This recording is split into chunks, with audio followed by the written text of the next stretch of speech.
J'ai toujours voulu, depuis que je suis tout petit, visiter Paris. Reconnu pour sa gastronomie, ses monuments historiques et Squeezie, mon youtubeur préféré. Aujourd'hui, j'ai enfin pu réaliser mon rêve. Moi et Gurki avons traversé l'océan Atlantique pour atterrir à Paris, où on va y passer le prochain mois. À cause de notre horaire chargé, je n'ai qu'aujourd'hui pour visiter la ville entière. Je me suis donc posé cette question. Que peut-on visiter à Paris en une journée? On est au 10e arrondissement et c'est ici que le défi va commencer. On va partir à l'aventure et découvrir Paris à l'ancienne. 3 règlements s'imposent. Aucun GPS compris, donc aucun téléphone. Les panneaux bruns, comme ça ici, ça explique où sont les monuments. Techniquement, on pourrait juste suivre les panneaux. Ok. C'est cool, hein? Ok, ouais, c'est très cool, ça par contre. Même avec cette information, on a voulu sécuriser une carte de la ville. Heureusement, il y avait une bouche de métro juste à côté. Oh, Paris, oui, ok. Ouais, le métro. Et on tombe directement sur des cartes. Exactement ce qu'on a besoin. Personne n'était au kiosque. À peine 30 minutes depuis le début du défi, on était perdus. On sait pas ce qu'on fait, on sait pas où on va. Non, vraiment. Improvisation totale. Mais par chance, on a tombé sur un de ces fameux panneaux bruns. Je t'avoue qu'un cimetière, je pense que c'est là que genre toutes les célébrités, non? Ah ouais? Bah, let's go. J'adore les cadavres. Je pensais pas commencer la vidéo avec un cimetière, mais écoutez, on y est. Le cimetière Montmartre. Il fut inauguré le 31 décembre 1824. Oh, what?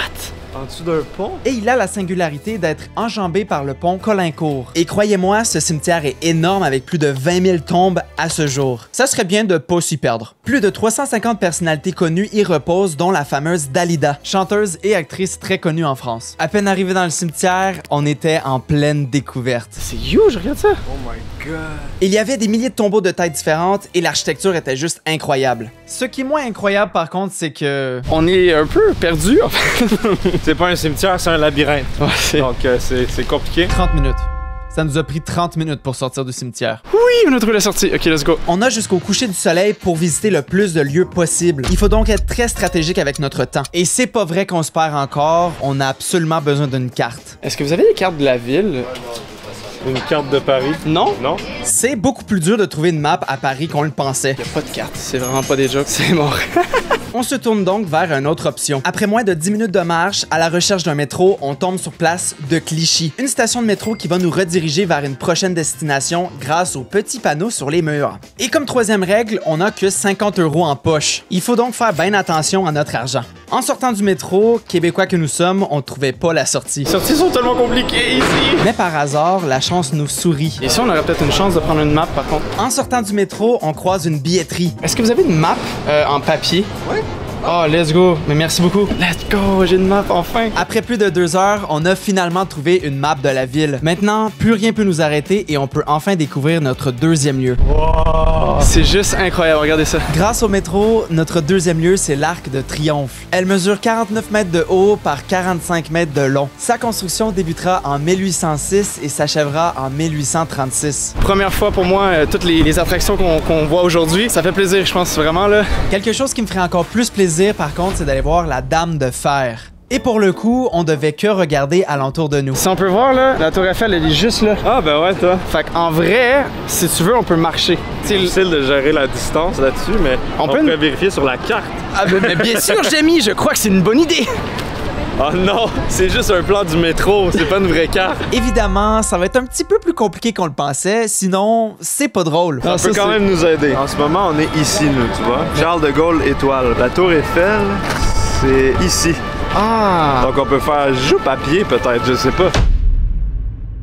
On le réalisait pas sur le moment, mais ça va vraiment venir compliquer les choses. Et où la tour? Et où la tour? Moi, j'ai l'impression qu'on continue tout droit encore. On va la voir d'une manière ou d'une autre. Parce que oui, même avec l'immense taille que la tour Eiffel a, on la perdait de vue une fois sur deux. J'essaie de regarder en haut des bâtiments, mais c'est très dur. Les bâtiments sont tellement hauts ici. Introverti comme je suis, Gurki m'a tout de suite mis au défi. La prochaine personne qu'on voit, tu dois lui demander. Qu'on croise? Ok, let's go. Je vais m'en rappeler de celle-là, Jules. Bonjour, monsieur. Et où la tour Eiffel? C'est juste là, vous faites toujours tout droit. Il y aura une petite placette avec quelques arbres. Ok. Vous la verrez sur votre gauche. Parfait, c'est extrêmement gentil. 24 minutes de marche. On a un peu plus d'espoir, mais 24 minutes de marche. Oh! Ok, bon, enfin. Après notre marathon, on peut enfin jeter un nouvel œil sur la Dame de Fer. Let's go, ça motive. Je me sens vraiment comme dans Koh-Lanta, mais sans animateur, sans prix et dans les rues parisiennes. Au final, ça se ressemble pas du tout. Même avec un œil sur la Tour Eiffel, réellement, on savait pas c'est quand qu'on allait arriver. J'arrive pas à comprendre si c'est loin ou pas. Et en tournant un coin, la voici de nouveau. Wow. Oh! C'est gros, hein? C'est plus grande, beaucoup plus grande que j'aurais même imaginé. On a emprunté la passerelle de Billy, sucré au sucre, pour traverser la Seine. Je suis tellement content. Ça fait extrêmement longtemps que j'ai voulu venir à Paris, puis je vis mon rêve. Plus on se rapprochait, plus on était... Macaroni tout garni! Wow! Je n'étais pas vraiment bon en lecture au primaire, mais je pense qu'on est dans la bonne direction. Arrivé à l'entrée du parc, on fait la rencontre la plus improbable qu'on aurait pu imaginer. Gurki? Qui vous autres? C'est quoi cette What's up? Ça va, bro? Prose et Alvac, un de mes meilleurs amis, étaient en train de filmer une vidéo à la Tour Eiffel. C'est quoi les chances? C'est improbable, ça. Mais comme tout le monde le sait, les amis, c'est pas important. Moi, je suis venu ici pour voir la Tour Eiffel. Et je peux enfin dire qu'on a visité un 3e lieu historique à Paris. La Tour Eiffel, elle est tellement belle. Le petit Dantaz serait tellement fier. Je suis extrêmement ému d'être ici, vraiment. Les vidéos et les photos, ça rend pas hommage à la Tour Eiffel. Non, ça aucunement. vous donne vraiment aucune idée de la vraie dimension. Cependant, on a encore beaucoup de chemin à faire et seulement quelques heures devant nous. À voir le soleil se coucher, il doit être genre 5h, 6h. Je sais pas, en fait, tôt... Un vrai Parisien. On est encore perdu. On a besoin de trouver une station de métro pour savoir où est-ce qu'on est, parce que là, on a regardé sur la map. On avait peine à comprendre où on était et on était un peu tanné de marcher. Je vais pas vous mentir. Bonjour, monsieur. Est-ce que vous savez sont où les stations de métro? Tout droit et après à droite. Avec la fatigue et l'épuisement, on commençait vraiment à vriller. C'est à gauche, Je me rappelle même pas. C'est au tour de Jules de demander des indications à des passants, mais cette fois-ci avec un accent anglais. Est-ce que vous savez où est le métro? Par là? Ouais, non, c'est loin. Ah! Tout droit, tu peux traverser la route et c'est tout droit. C'est à 5 minutes à pied, tout droit par là. Merci Alright. beaucoup. Allez, bonne journée. Merci. T'as comme perdu l'accent à un certain moment, genre, puis tu l'as repris. Avec pas trop de difficultés, on a tombé sur le métro École militaire et on a fait la rencontre d'une nouvelle personne, Chris, notre guide pour les 5 prochaines minutes. Est-ce qu'il y a d'autres trucs proches, comme à part... Ok, regarde. Attends, je te rappelle un peu. Là-bas, vous avez les invalides. C'est quoi ça? C'est. Ça pue ça, mais c'est un peu pas. C'est pas. C'est pas... Ok. À ce qui paraît, il y a Napoléon qui est enterré là-bas, mais je sais pas. Avec oui. Ok. Bah oui, en vrai, non, c'est nul.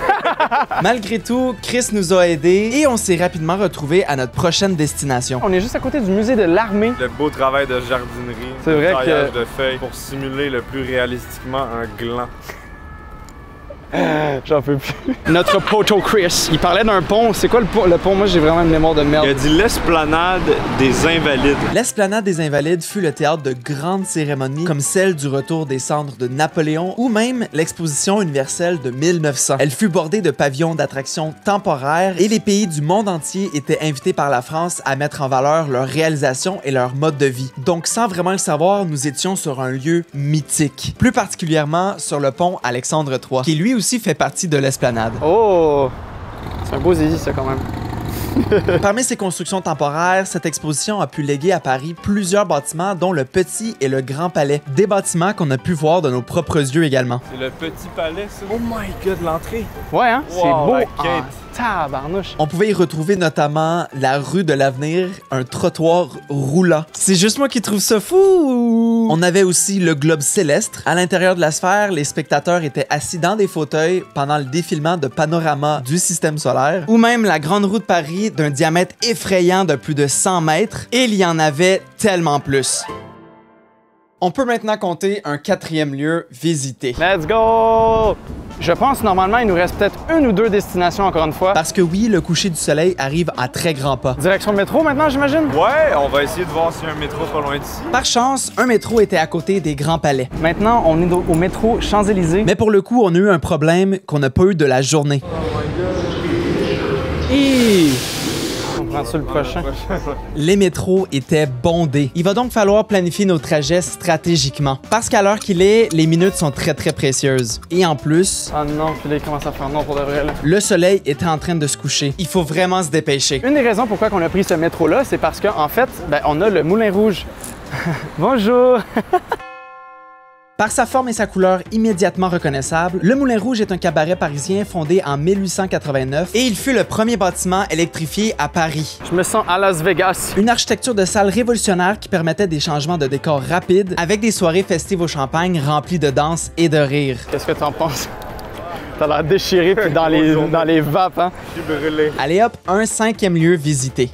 On est à côté du métro Pigalle. Il commence à faire nuit, ça commence à être stressant, je commence à avoir moins d'énergie également qu'au début de la vidéo. Mais il y a quand même un dernier lieu qu'on pourrait visiter ce soir. Et je suis déterminé à finir ce défi en beauté. Il nous en reste un. J'ai pu repérer notre prochain arrêt de métro sur la map, la fameuse station Stalingrad. Mais là aussi, décidément, j'étais pas sorti des problèmes. J'ai dû sortir 8 arrêts après l'arrêt de Stalingrad parce que la seule arrêt qui est fermé en ce moment, c'est Stalingrad. Donc je dois trouver un autre moyen de me déplacer. Maintenant seul dans les métros parisiens, parce que oui, Gurki a dû nous quitter plus tôt. C'est un plaisir, j'ai aussi découvert de très belles choses. Vive l'exploration et vive le voyage. C'était le moment où j'étais le plus perdu depuis le début de notre aventure. Gallieni, non, c'est pas ça du tout. Après être descendu à la station Opéra, monter et descendre des centaines de marches, m'être fait contrôler par la sécurité, Juste ici?